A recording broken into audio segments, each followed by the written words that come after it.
For my professional research project, I chose to research differentiation in the inclusive middle school classroom, specifically using formative assessments to guide instruction in a classroom of heterogeneous learners. An inclusive classroom is a classroom where general education and special education students are working side by side in a learning environment. The research questions I had are: how can I use assessments to guide and support a diverse learning environment in middle school? In an inclusive classroom, how do I grade assessments? And what types of obstacles are preventing teachers from successfully implementing differentiated instruction in the classrooms of diverse learners? What is differentiation? According to Carol Ann Tomlinson, differentiation is a means of teaching to all children to reach a common goal regardless of the path taken to get there.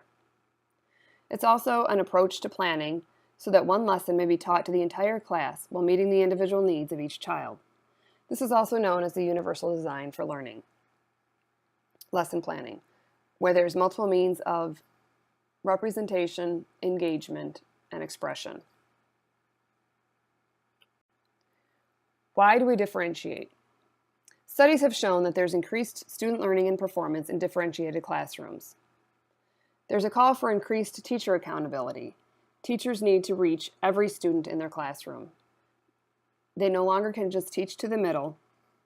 They need to show that they can reach every student that's in their classroom. Differentiation allows all students to fit within the cracks in order to become successful members of today's society. Traditionally, there are students who tend to fall through the cracks, where they go unnoticed, they are unengaged and not learning, but no one is noticing, and so they're falling through the cracks. Differentiation will help keep those kids engaged in the learning community. We cannot reach the mind we cannot engage. This is a quote that I found in Carol Ann Tomlinson's book that I felt sums up differentiation. If we want to reach a student's mind, we need to engage them. And in order to engage them, we need to know who they are and understand how they learn, which is the basis for differentiation. The goals for an inclusive classroom. The student goal in an inclusive classroom is to have maximum growth from their current learning position. And the teacher's goal is to understand that current learning position of each student in order to meet the need of the learner. If the teacher doesn't understand where the student really is and is teaching at a level that is beyond where the student actually is at the moment, they will get frustrated and give up, become unengaged, and they won't be learning. If there's one word that describes differentiation, or that kind of sums up differentiation, I would say it's varied. You want to have varied pathways to the student, varied instructional strategies, varied way that they can represent the material or represent what they know, varied modes of expression, utilizing the multiple intelligences theories, varied assessments, process, engagement, and measurement. If a student is very artistic and they can express themselves very well in pictures, then that would be one way to find out what they really know. It's their strongest mode, and so they want to express themselves that way, which I think is a great way to get to know the student and to get to know what they know. While at the same time, you still want to work with them on their skills that they don't feel like are as strong, and, for instance, their writing skills. So if they can express something in pictures, we still need to then go and help them understand how to express themselves in writing. The formative assessment for learning is an assessment that is often informal. They're portfolios, models, oral presentations, videos, and discussions. They can be class discussions, or they can just be one-on-one as you're checking in with a student. They're typically not weighed in the course grade. It allows for assessing often throughout the instructional unit to guide the instruction to meet the learners where they are. It allows for regular and consistent data collection on both special and general education students. When you're assessing throughout the instructional unit with formative assessments, it allows you to stick with your plan. I mean, you have a plan, a unit plan, and you should have daily lesson plans.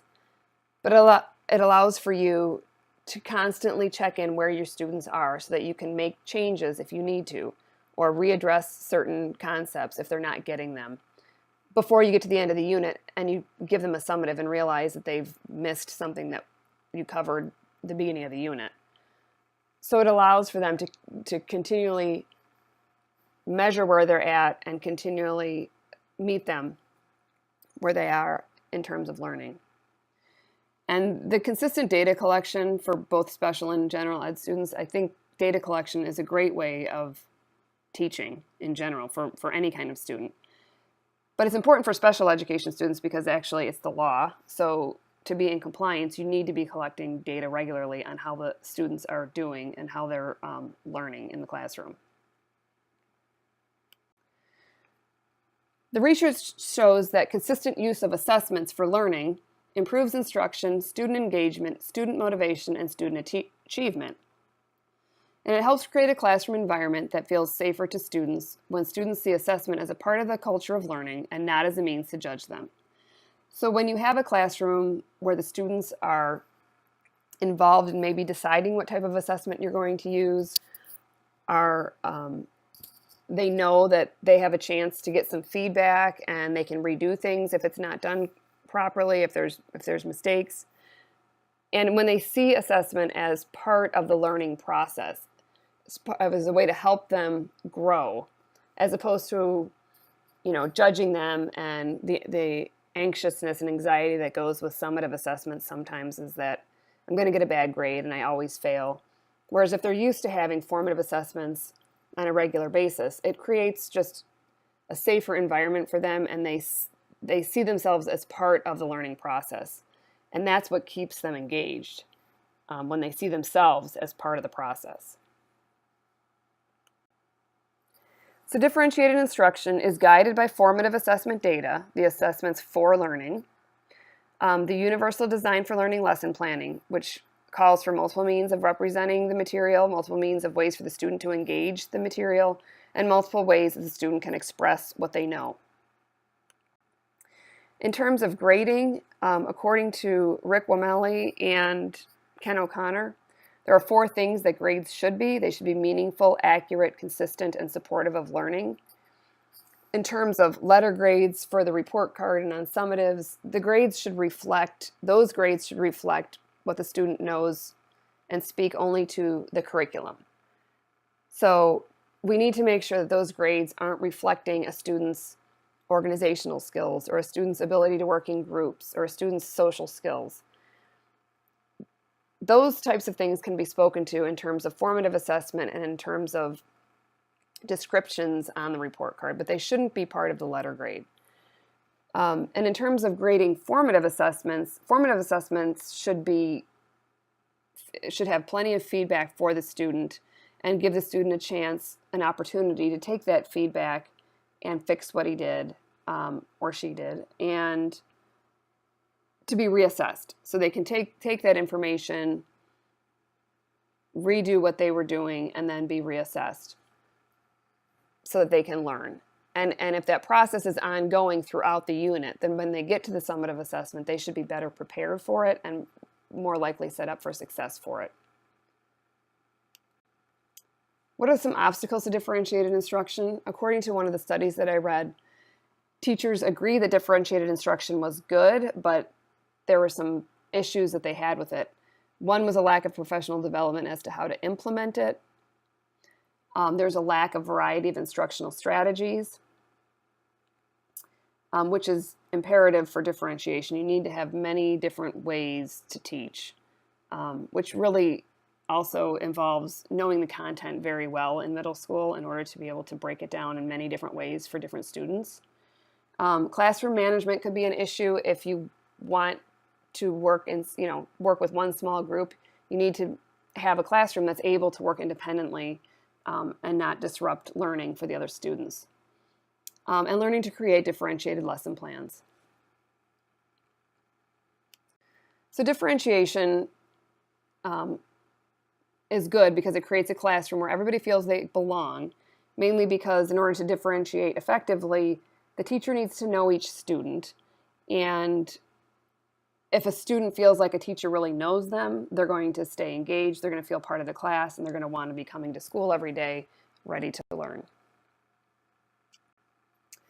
These are some of the works that I used in researching this project. There are so many different resources out there in terms of differentiation. Some main names that I came over more and more were Carolyn Tomlinson and Rick Wormelli are the two of the names that I came across the most often and seem to be the real experts on differentiation and inclusion in the classroom.